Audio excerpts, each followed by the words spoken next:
सबसे पहले तो सभी को प्रणाम है, सभी को नमस्ते है जी मेरी।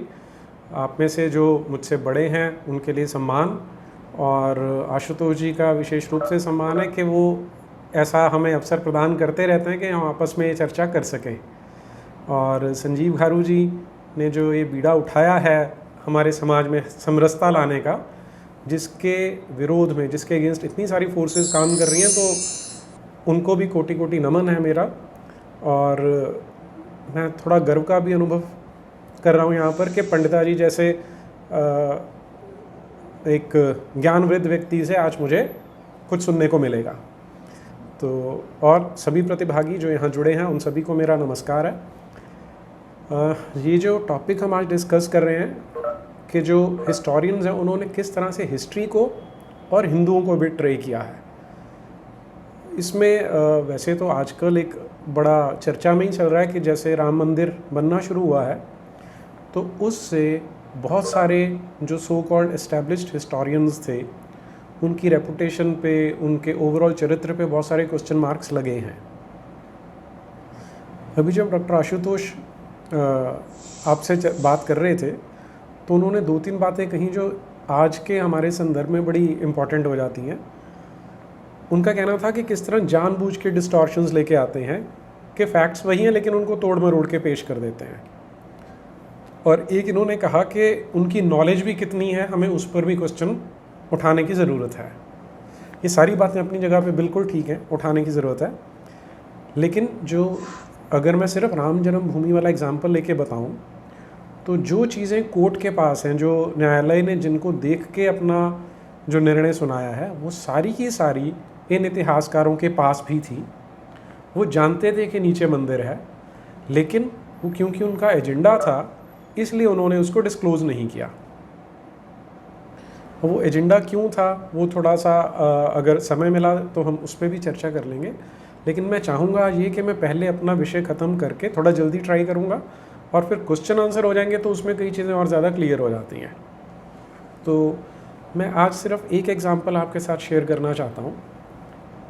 आजकल हम देखते हैं कि कुछ लोगों ने अभी 2-3 साल पहले अवार्ड वापसी किया था कि हम अवार्ड्स वापस कर रहे हैं, और एक ट्राइड एंड टेस्टेड फार्मूला जो पिछले 60-70 साल से हमारे देश में चल रहा है वो है कि आपने अगर किसी को बदनाम करना है तो एक झुंड बनाते हैं जिन्हें हम सो कॉल्ड इंटेलेक्चुअल्स कह देते हैं, हिस्टोरियंस भी हैं उनके अंदर। वो एक इस तरह की आवाज़ उठाते हैं कि जो बताया जा रहा है वो क्योंकि हमारे अकॉर्डिंग नहीं है इसलिए वो गलत है। और ये आज नहीं हो रहा है, ये पहले से हो रहा है। तो ऐसा एक एग्जांपल मैं ले रहा हूँ जो आज से लगभग 35 साल पुराना है। 1984-1985 में जब archaeological survey of India Qutub Minar के आसपास कुछ खुदाई कर रहा था, तो उन लोगों को, जो उनके वर्कर थे, लेबर काम कर रहे थे, एक दीवार का थोड़ा सा हिस्सा गिरा तो उसमें देखने को मिला कि हिंदू देवी देवताओं की मूर्तियां हैं जिन्हें उल्टा करके कुतुब मीनार से जोड़ के बनाया गया है। तो अब 84 और 85 में आज जैसा इंटरनेट नहीं था, कुछ भी नहीं होता था, और जो सोर्सेज ऑफ इंफॉर्मेशन थे उन पे बड़ा स्ट्रॉन्ग होल्ड होता था सत्ता का। अब सत्ता से हम कभी कभी ये सोच लेते हैं कि सिर्फ सरकार है सत्ता में, जो सरकार के चाटुकार हैं, जो सरकार का पूरा इकोसिस्टम है, वो सत्ता होती है। तो ये जो हिस्टोरियंस है, क्योंकि ये भी उन्होंने ही चुने हुए थे, तो ये पावर स्ट्रक्चर का ही हिस्सा थे, और आज जैसे माहौल की तो उन्हें उम्मीद ही नहीं थी, और उस समय कोई आवाज़ उठा नहीं सकता था। लेकिन चांस ये हुआ कि अरुण शौरी जैसे एडिटर थे उन दिनों में, जिन्होंने हिम्मत की कि हम जो समाज में डिस्कोर्स चल रहा है उसके अगेंस्ट भी हम जा सकते हैं, जो कि एक जर्नलिस्ट को करना ही चाहिए। तो जब ये खबर छपी तो थोड़ा सा शोर मचा हमारे देश में कि इसका मतलब है कि पता नहीं कुछ और भी छिपाया गया होगा। और फिर इसके कुछ ही दिनों बाद, शायद ये अगस्त 1985 की घटना है, मथुरा में कुछ लोगों ने मिलकर एक समिति बनाई कि जो कृष्ण जन्मभूमि है, जिसे हम डेरा केशवराव मंदिर बोलते हैं, जिस पे आज मस्जिद बनी हुई है, कि हमने उसको भी छुड़वाना है। तो उसके लिए एक समिति बनाई गई। ये राम मंदिर, जो बाबरी ढांचा गिरने से पहले की बात बता रहा हूँ मैं आपको। तो ये भी समाचार पत्र में छप गया कि इस तरह से लोगों ने समिति बनाई है। तो अब लेटर टू एडिटर, उन दिनों सिर्फ लेटर टू एडिटर ही होता था जो आम किसी व्यक्ति के हाथ में उसके पावर होती थी। तो लेटर टू एडिटर कुछ लोगों ने लिखे और इंडियन एक्सप्रेस को, टाइम्स ऑफ इंडिया को धन्यवाद देना शुरू किया कि कम से कम किसी ने बात बोलनी तो शुरू की है। तो अब ये आवाज़ दबाना ज़रूरी था। तो मेथड वही यूज़ किया गया जो आज यूज़ किया जाता है कि कुछ एमिनेंट हिस्टोरियंस थे जिन्होंने, 12 लोगों के नाम थे जिन्होंने मिलकर एक चिट्ठी लिखी टाइम्स ऑफ इंडिया को कि आप ये जो कर रहे हैं वो गलत कर रहे हैं। इन 12 में से प्रमुख थे रोमिला थापर, हरबंस मुखिया और बिपिन चंद्रा, जो बहुत बड़े बड़े नाम हैं हिस्ट्री के फील्ड में हमारे देश में। अब ये जो इन्होंने चिट्ठी लिखी थी ये मैं आपके साथ शेयर करता हूँ, थोड़ा सा इसका अंश है जो मैं आपके साथ शेयर करना चाहूँगा। ये है जी, अब इसमें आप देखिए कि उनकी जो लेटर है उसके मैंने कुछ अंश लिए हैं सिर्फ इसमें। एक तो उन्होंने क्या कहा कि Dera Keshav Rai temple was built by Raja Bir Singh Dev Bundela during Jahangir's reign. ये 1986 की लेटर है, 2 अक्टूबर 1986 की, जो टाइम्स ऑफ इंडिया को लिखी थी। रोमिला थापर के अलावा 11 लोग और थे। और ये जब भी ऐसा झुंड बनाया जाता है तो उसमें 2-4 लोग ही प्रमुख होते हैं, बाकी भेड़ बकरियों को साथ में जोड़ के वो संख्या बढ़ा ली जाती है। तो अब ये जो एक सेंटेंस है इसमें वो ये जो मैसेज देना चाह रहे हैं कि बनाया तो बुंदेला ने था लेकिन जहांगीर के राज में बना था, ताकि एक आम आदमी के माइंड में जो मैसेज जाना चाहिए वो ये है कि जो मुसलमान थे, जो मुग़ल रूलर थे, वो अच्छे थे और उन्होंने इसको बनने दिया। अब अगर हम इस एक सेंटेंस को एनालाइज करते हैं तो इतना तो बिल्कुल ठीक है कि राजा बीर सिंह बुंदेला ने बनाया था, लेकिन सवाल ये उठता था कि उसने उसी जगह पर क्यों वो मंदिर बनाया था। अब आज से 400 साल पुरानी घटना है, लेकिन जब 1986 में रोमिला थापर ने ये लिखा था तो उसके पास आर्कियोलॉजिकल रिपोर्ट्स प्रेजेंट थी, क्योंकि एमिनेंट हिस्टोरियन है हमारे देश की। और ये जो जगह है जहाँ पर कृष्ण जन्मभूमि मंदिर की बात हम करते हैं, इस पे आर्कियोलॉजिकल सर्वे ऑफ इंडिया ने जो खुदाई शुरू की थी वो 19वीं सेंचुरी में शुरू हो गई थी। हालांकि तब संस्था के रूप में आर्कियोलॉजिकल सर्वे ऑफ इंडिया नहीं होता था, लेकिन कुछ अंग्रेज़ अफसरों ने यहाँ पर खुदाई शुरू की थी। वो खुदाई चलती रही, फिर 1900 के आसपास आर्कियोलॉजिकल सर्वे ऑफ इंडिया का गठन किया गया और फिर उसमें जो खोज की गई वो मैं आपके साथ शेयर कर रहा हूँ। 1913 में उसी जगह पर एक इंस्क्रिप्शन मिला है। उस इंस्क्रिप्शन को कहा जाता है स्वामी महाक्षत्रप षोडश, जो ये बताता है कि वहाँ पर वासुदेव के नाम का मंदिर आज से लगभग 2100 साल पहले भी एग्जिस्ट करता था। लेकिन अब आप उनके सेंटेंस के साथ मैच करेंगे तो आपको लगेगा कि तो जहाँ मुगलों के समय में बनाया गया मंदिर था। उसके बाद अब 1913 से आज 100 साल से ऊपर और हो चुके हैं। आज वहाँ पर 1 दर्जन से ज़्यादा और इस तरह के शिलालेख हमें मिल चुके हैं जो ये बताते हैं कि वहाँ पर डेरा केशव राय नाम का मंदिर 2000 साल से पुराना था। अब उनका अगला सेंटेंस क्या था? This large temple soon became extremely popular and acquired considerable wealth. Aurangzeb had this temple destroyed, took the wealth as booty and built an Eidgah on the site। अब यहाँ पर हमें समझने की ज़रूरत क्या है कि पहला काम जो ये करते हैं वो ये होता है कि अब मंदिर तोड़ा गया, उसको तो डिनाई नहीं कर सकते, फिर उसके ऊपर इंफॉर्मेशन को फ़िल्टर कैसे किया जाता है। तो पहला फ़िल्टर ये होता है कि आप ये दिखाएं कि जो ये तोड़फोड़ की गई थी, जो इतना नीच काम किया जाता था मंदिर और मूर्तियाँ तोड़ने का, इसका मज़हब से कोई लिंक नहीं था।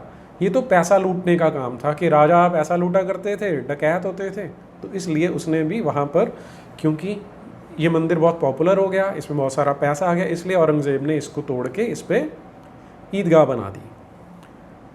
अब इस पर हमारा क्वेश्चन जो होना चाहिए कि औरंगज़ेब ने एक फरमान जारी किया था 9 अप्रैल 1669 को 1669 में, और ये उसी की अपनी अखबारों में हमें मिलता है, जिसमें उसने अपने जितने सूबेदार थे सबको कहा था कि तुम लोगों ने काफिरों के जो मंदिर हैं वो सारे तोड़ देने हैं। मंदिर, सिर्फ मंदिर नहीं, जितनी वेदशालाएं थी, जो पाठशालाएं थी, वो सारी की सारी तोड़ देनी है। तो अब सवाल ये उठता है कि जब उसने सारों को तोड़ने को बोल दिया, जिसमें वो भी थे जिनके पास कोई पैसा नहीं है, तो फिर आप यहाँ पर वेल्थ का एंगल क्यों लेके आते हो? क्योंकि ये उनका एक ट्राइड एंड टेस्टेड फॉर्मूला है कि आप ये शो करें कि मज़हब का इसमें कोई रोल नहीं था, ये सिर्फ पैसे की लूट थी। अब 1669 में फरमान जारी किया जाता है और उसी के साथ ही देश भर में मंदिर तोड़ने शुरू हो जाते हैं, और अगले साल यानी 1670 की जनवरी में 8-9 महीने बाद ही जो डेरा केशवराव मंदिर है उसको तोड़ दिया जाता है। अच्छा, एक जो हमारे देश के लोगों को समझना बड़ा ज़रूरी है, हम अपनी जो दृष्टि, अपना जो लेंस है, उससे सारी चीज़ें देखने और समझने की कोशिश करते हैं, जो एक तरह से तो ठीक भी है। लेकिन जब आप इस्लाम और क्रिश्चियनिटी को समझना चाहते हैं तो आपको उनके लेंस से समझना पड़ेगा। अब हमें ये बताया जाता है कि रमज़ान का महीना बड़ा पवित्र होता है क्योंकि इसमें वो रोज़े रखते हैं, भूखे रहते हैं। तो हमारे माइंड में भी ऐसा आता है कि जिस तरह हमारे यहाँ पर स्वच्छता रखी जाती है, शुचिता रखी जाती है, इसी तरह का वो लोग भी करते हैं। तो आपको ये जानना चाहिए कि ये जो मंदिर तोड़ा गया था, ये रमज़ान के महीने में ही तोड़ा गया था, क्योंकि उनके लिए मंदिरों को तोड़ना भी एक बड़ा सवाब का काम माना जाता है। अच्छा, और इसके अलावा सिर्फ ये एक मंदिर नहीं था। 1669 में वो फरमान जारी करता है और अगले 36 साल तक यानी 1705 तक लगातार पूरे देश में जहाँ जहाँ पर औरंगज़ेब का राज है वहाँ पर जहाँ हो सका इन्होंने मंदिर तोड़े हैं। तो वेल्थ वाला एंगल इसमें ये जानबूझ के डालते हैं ताकि लोगों को भ्रमित किया जा सके, उन्हें मूर्ख बनाया जा सके। अगला काम क्या करते हैं जी? अगला जो फिल्टर लगाया जाता है वो है पॉलिटिक्स का। उन्होंने चिट्ठी में क्या लिखा? His actions might have been politically motivated. यहाँ ध्यान दीजिए, माइट हैव बीन, फिर पॉलिटिकली मोटिवेटेड एज वेल। फिर उसका कारण क्या बताते हैं? For at that time when the temple was destroyed he face problems with Bundelas as well as Jat rebellions in the Mathura region. अब इसमें आपको हमारे लिए क्या चीज़ ज़रूरी है कि जब ये जो राजा की कंसेप्ट है वो हमारे देश की और अब्राहमिक रिलीजन्स की, इस्लाम और क्रिश्चियनिटी की बिल्कुल अलग है। क्योंकि हम मुगलों की बात करें तो मैं सिर्फ उसी तक इसको सीमित रखता हूँ। ये जब इन्होंने सत्ता पे कब्ज़ा किया था तो उसमें इनका कोई ये पर्पज़ नहीं होता था कि हमने प्रजा का भला करना है। हमारे यहाँ एक कॉन्सेप्ट है सूर्यवंशी और चंद्रवंशी राजाओं की, जिसका अर्थ ये है कि जिस तरह से सूरज जो है वो अपनी ऊर्जा देता है लोगों को ताकि जीवन को पल्लवित किया जा सके, पुष्पित किया जा सके, विकसित किया जा सके, इसी प्रकार से राजा का ये धर्म बनता है। जो राजधर्म है उसमें ये कहा जाता है कि प्रजा तुम्हारे बच्चों के जैसी है और तुमने बच्चों की तरह इनका ध्यान रखना है, उनका पालन पोषण करना है। लेकिन ये लोग जब आए थे तो इन्होंने कब्ज़ा किया हुआ था, इसलिए पूरे देश भर में इनके विरोध में बगावत होती रहती थी और दूसरे जो मुसलमान राजा थे वो इनको हराकर काबिज़ होना चाहते थे। तो बहुत सारे मुसलमान थे जो इसकी बगावत करते थे, लेकिन आपको एक भी मस्जिद तोड़े जाने का कहीं पर सबूत नहीं मिलता कि औरंगज़ेब के शासनकाल में कोई मस्जिद तोड़ी गई हो। हालांकि बहुत सारी मस्जिदें भी बहुत ज़्यादा रिच थी, उनके पास बहुत सारा पैसा था, लेकिन वो आपको कहीं नहीं मिलता इसमें देखने को। फिर जो ये रेबेलियंस, जो बागियों का नाम ले रहे हैं, एक बात कर रहे हैं बुंदेलों की। जो बुंदेले थे उन्होंने रेबेलियन किया था, लेकिन अब जिन लोगों को हिस्ट्री नहीं पता है वो इतनी बात से स्पेशली हिंदूज बैकफुट पे आ जाते हैं कि अच्छा भाई जो बुंदेले थे वो उनके साथ बगावत कर रहे होंगे, तो राजा था उसने मंदिर तोड़ दिया। बुंदेलों की जो बगावत थी वैसे तो लगातार चलती रही, बहुत संघर्ष किया बुंदेलों ने मुगलों के साथ।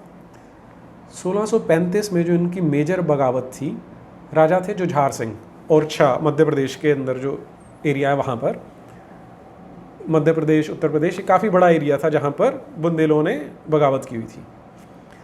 1635 में शाहजहां ने इस राजा को मार दिया था और जो उनकी महिलाएं थी उनको अपने हरम में ले आए थे। इसमें एक ना हमारे समाज पे एक लेबल लगाया जाता है कि तो सती प्रथा वाले थे, अपनी महिलाओं को जलाया करते थे। यहाँ आपको बताना बड़ा ज़रूरी है कि जब हम जौहर की बात करते हैं, सती प्रथा के लिए तो आज क्योंकि समय कम है तो आज मैं उसकी चर्चा नहीं कर रहा। जो जौहर किया जाता था उन्हें पता था दो चीज़ें। पहली चीज़ ये कि ये जो हिंदू क्षत्रिय लड़ते थे उन जैसे इनके पास कोड ऑफ एथिक्स नहीं थे, युद्ध के नियम नहीं थे कि महिलाओं को, बच्चों को हाथ नहीं लगाया जाएगा।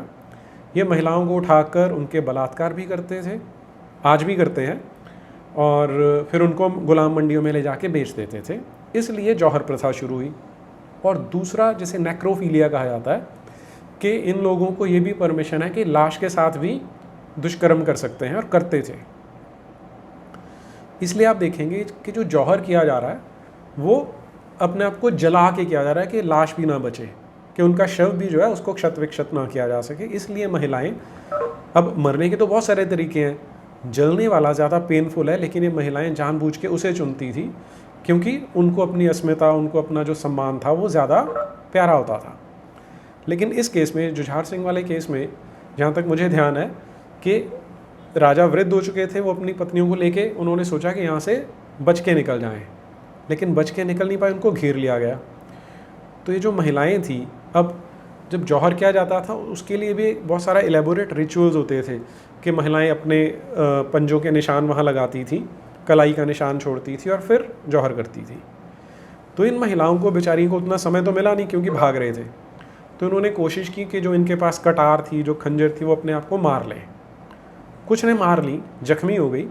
उन जख्मी महिलाओं को भी उठा कर ले गए थे और फिर उनको हरम में रखा गया था। मतलब इस हद तक की, इस सीमा तक की क्रूरता हमारे पूर्वजों ने झेली है। अच्छा, तो उसके बाद जो दूसरा रेबेलियन था वो हुआ था 1661 में। राजा चंपत राय होते थे उस समय पर, लेकिन वो भी 1661 में ख़त्म हो चुका था। शुरू तो पहले हो गया था, लेकिन 1661 में वो ख़त्म हो गया था। तो वो वाला, अब ये एक क्लासिक केस है जिसे कहते हैं कि घोड़े को गाड़ी के आगे बांधने के बजाय गाड़ी को घोड़े के आगे बांध देना। कि जो रेबेलियन ख़त्म हो चुका था उसके ऊपर इल्ज़ाम लगाया जा रहा है कि क्योंकि वो रेबेलियन था इसलिए वो मंदिर को तोड़ा गया था। फिर जो दूसरा इन्होंने इशू उठाया कि जाट रेबेलियन कर रहे थे मथुरा में। अब जाट सिर्फ मथुरा में नहीं थे, देश जो पूरे का पूरा उत्तर भारत है, मध्य भारत है, इसमें जाटों ने बहुत लड़ाइयाँ की हैं मुसलमानों के साथ। और ये जो जाट रेबेलियन अब शुरू हुआ था वो हुआ ही इसलिए था कि इन्होंने मंदिर तोड़ने का फरमान जारी किया है। तो फिर से उल्टा काम कर रहे हैं कि जाटों का जो रेबेलियन है वो फरमान आने के बाद शुरू हुआ कि तुम हमारे मंदिर कैसे तोड़ सकते हो, तब ये बगावत जाटों ने शुरू की थी। लेकिन ये हिस्टोरियंस, क्योंकि ये उस टाइम की बात है ना जब इंटरनेट नहीं था, मेरे जैसा आदमी भी रिसर्च करके जान नहीं सकता था कि क्या है, तो इनको लगा था कि इनका झूठ चल जाएगा, लेकिन अब चलता नहीं है वो। अगला देखिए, अगला फिल्टर क्या है। It should be remembered that many Hindu temples were untouched during Aurangzeb's reign and even some new were built. ये एक और तरीका है आम हिंदुस्तानी को बैकफुट पे डालने का कि इक्का दुक्का मंदिर बता दो कि ये औरंगज़ेब के टाइम में बने थे, या कहीं पर ये दिखाता है कि देखो जी ये लैंड ग्रांट दिया गया था। हमें समझना ये है कि कभी भी मुग़लों की जो रिट चलना बोलते हैं कि उनका जो पूरे का पूरा फरमान एक्सेप्ट नहीं किया जाता था सब जगह पे 100%। तो बहुत सारी ऐसी पॉकेट्स होती थी, बहुत सारी ऐसी जगह होती थी जहाँ पर इनका रूल चलता ही नहीं था। तो वहाँ पर अगर मंदिर बन भी जाते हैं तो औरंगज़ेब की विशेषता नहीं है, वो हमारे पूर्वजों की विशेषता थी कि जो कन्वर्ट नहीं हुए, इनसे लगातार लड़ते रहे और औरंगज़ेब के होते हुए भी उन्होंने मंदिर बनाए।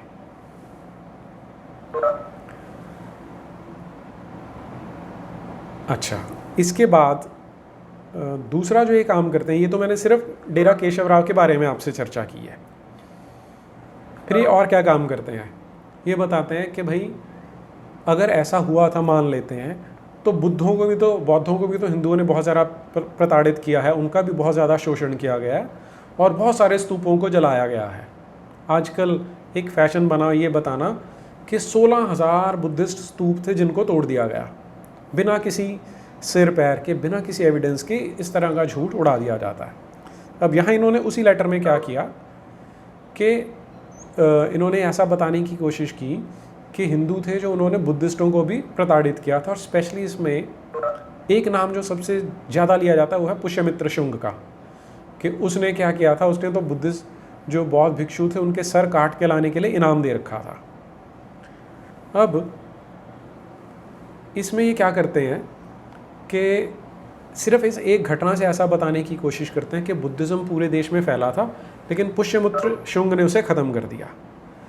जबकि वास्तविकता यह है कि पुष्यमित्र शुंग के समय पर ही जो भरूच मॉनेस्ट्री है और जो सांची स्तूप है वो बने हैं, उनका जो रेनोवेशन है वो किया गया है, लेकिन इस बात को कोई नहीं बताता।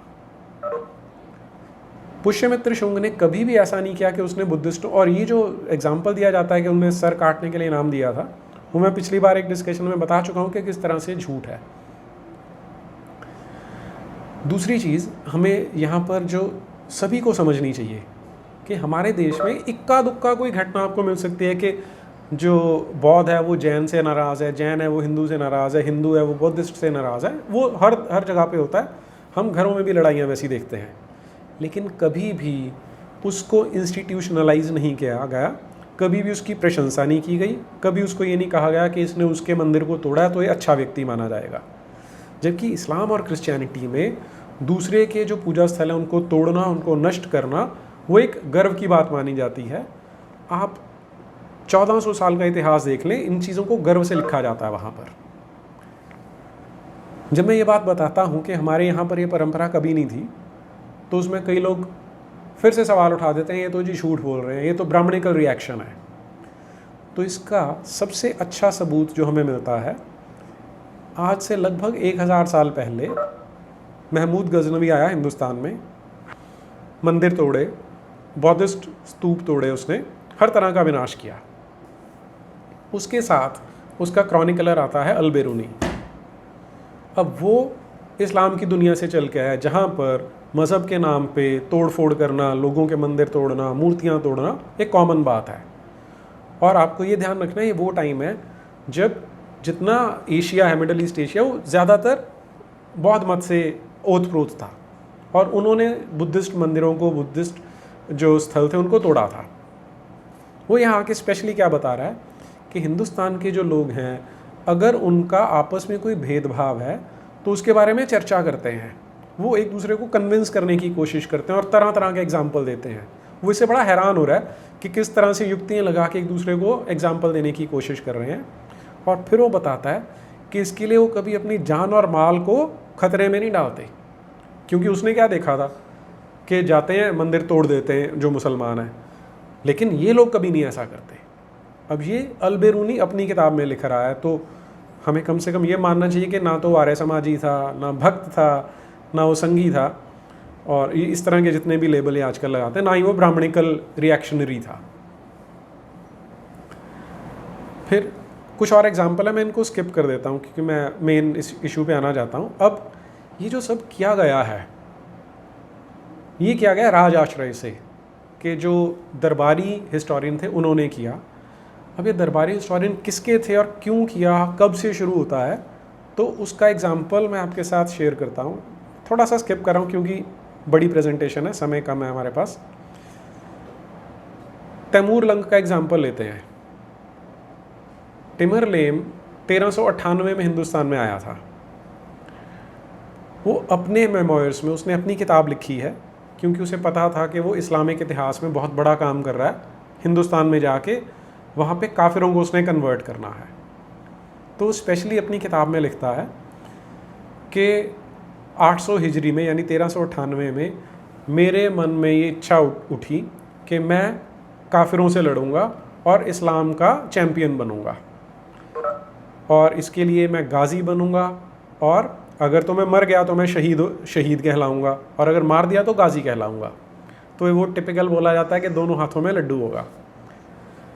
तो इसके लिए उसने सोचा कि मैंने जिहाद करना है, लेकिन उसको कन्फ्यूजन ये था कि ये हमला वो चीन के काफिरों पे करे या हिंदुस्तान के काफिरों, तो अब उसको सिर्फ इतना कन्फ्यूजन था कि ये जो हमला करना है वो चीन के काफिरों पे करे या हिंदुस्तान के मुशरिकों पे करे। मुशरिक जो मूर्ति पूजा करते हैं उनको जनरली मुशरिक या पॉलीथीस्ट कह दिया जाता है। तो फिर आगे वो बताता है, in this matter I short N ओमन फ्रॉम कुरान, कि मैंने देखना था कि ये अच्छा शगुन है कि बुरा शगुन है। तो मैंने कुरान खोली और कुरान में जो आयत निकली वो है O prophet make war upon infidels and unbelievers and treat them with severity, कि ए मोहम्मद काफिरों और मुशरिकों पर हमला करो और उन पे सख्ती करो कि उनको तुमने कुचलना है। ये वाली आयत कुरान की ये वाली आयत उसके सामने निकल के आती है। अब ये किताब है जिसमें से मैं रेफरेंस आपके सामने कोट कर रहा हूँ। अच्छा, अब उसने क्या किया, अब क्योंकि जिहाद करना है तो उसने अपने जो मिलिट्री कमांडर्स थे उनको तैयार करना शुरू किया कि भाई हमने वहाँ हमला करेंगे। तो जो मिलिट्री कमांडर्स थे उन्होंने कहा कि हिंदुस्तान में प्रॉब्लम्स हैं। एक प्रॉब्लम यह है कि वहाँ 5 बड़ी बड़ी नदियाँ हैं, उनको क्रॉस करना पड़ता है, बहुत घने जंगल हैं जिनमें से निकलना पड़ता है, और फिर वहाँ पर जो राजा रहते हैं उनके पास बहुत बड़े बड़े हाथी हैं जो ट्रेंड हैं कि वो घोड़े को और घुड़सवार को उठा के अपनी सूंड में उठा के बहुत दूर फेंक देते हैं। तो इसको मना कर रहे थे।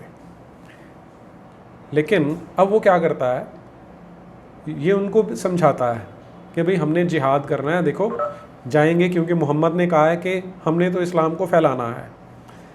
अगर हम मर गए तो शहीद कहलाएंगे, मारे गए तो गाजी कहलाएंगे, और हिंदुस्तान में क्योंकि बहुत सारी मूर्तियाँ और मंदिर हैं तो उनको तोड़ने का हमें सवाब मिलेगा, क्योंकि मोहम्मद ने भी तो अपने टाइम पे ये काम किया था। लेकिन वो जो इसके मिलिट्री कमांडर्स थे वो ज़्यादा खुश नहीं थे, तो वो अपने आप बता रहा है, the nobles gave unwilling consent and Timur placed no reliance upon them. तो बेमन से उन्होंने हाँ कर दी कि ठीक है आप चाहते हो तो हम जिहाद करने चलेंगे। अब वो क्या करता है, वो बुलाता है जो इनके मौलाना हैं, मौलवी हैं, इमाम हैं, उनसे चर्चा शुरू करता है। तो वो बताते हैं कि it is a duty of sultan of Islam, कि तो तुम्हारे लिए दीन का फ़र्ज़ बनता है कि there is no god but Allah and Muhammad is his prophet, जैसे वो ला इलाहा इल्लल्लाह बोलते हैं, कि तेरी और हर राजा की ये जिम्मेवारी है, हर मुसलमान सुल्तान की जिम्मेवारी है कि उसको ये काम करना चाहिए। इसलिए अगर तुम हिंदुस्तान में जाते हो तो ये बड़ी अच्छी बात है। और फिर वो सारे के सारे मिलके कुरान का जो फातिहा है उसको पढ़ते हैं।